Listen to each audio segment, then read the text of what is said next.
Hi everyone, I'm Gabrielle, and I work at IRCC, so whole IRCC crew here. I'm the one that hired Alex at IRCC, so the first time I met him at his interview, which we had scheduled for 7 a.m., just a ridiculously early time, and we were trying to figure out a time that we could both meet because he worked outside of town and we worked downtown, and I jokingly suggested, well, unless you want to meet at 7, and he was like, sure, that sounds great. I thought it was this guy who wants to meet at 7. And he met my expectations as a super enthusiastic person. What hit me when I met him was just how much I felt like I'd already known him all this time, even though we're just meeting in a formal interview. We had a few laughs even at that first meeting, and we hired him, and with this familiarity that he had with people, this way of just making everyone feel just so comfortable. I kept forgetting that he was new at work, and when he'd ask me questions, they're like, oh, that's right, you just started here. We have to explain these things to you. His role at IRCC was being an analyst and providing services through our team and other teams in the department, so quickly he had to work with basically everyone. And that's the kind of feedback that I heard from everyone, is how nice he was and how he had this ability to just remember facts about people.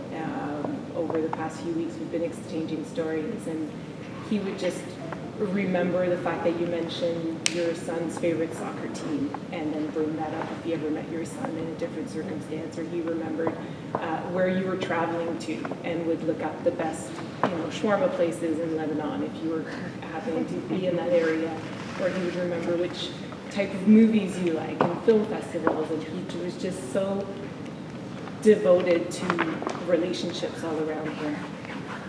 And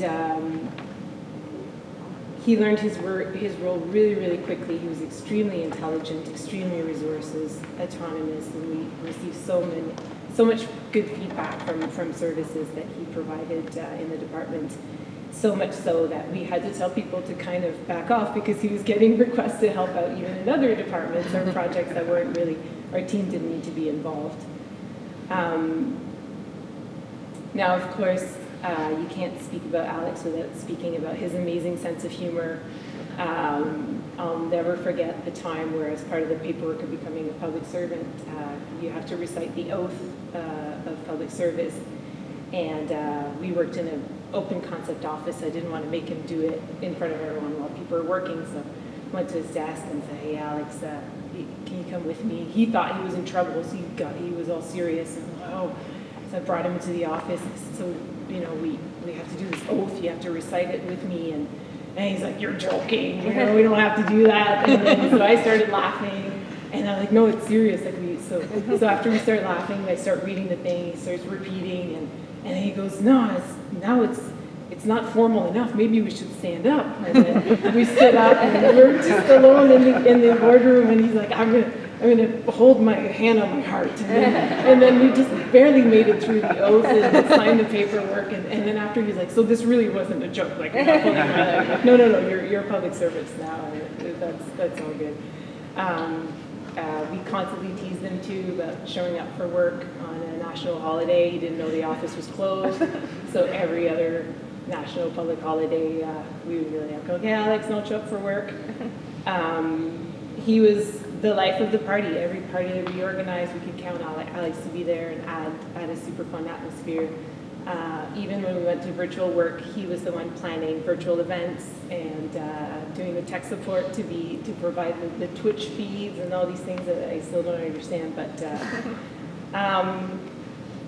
now, of course, I was his boss, and then he moved to another team, and there's a few of his bosses here, and maybe some of you tried to boss him around.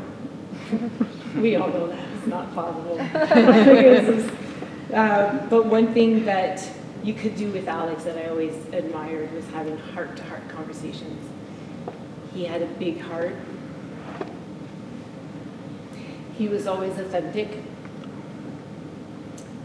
And if you met him there, you could really have heartful conversations with him and really talk about the real stuff. And he never shied away from those conversations or from talking about real issues. He had a lot of core. And now, of course, his departure leaves a big gap.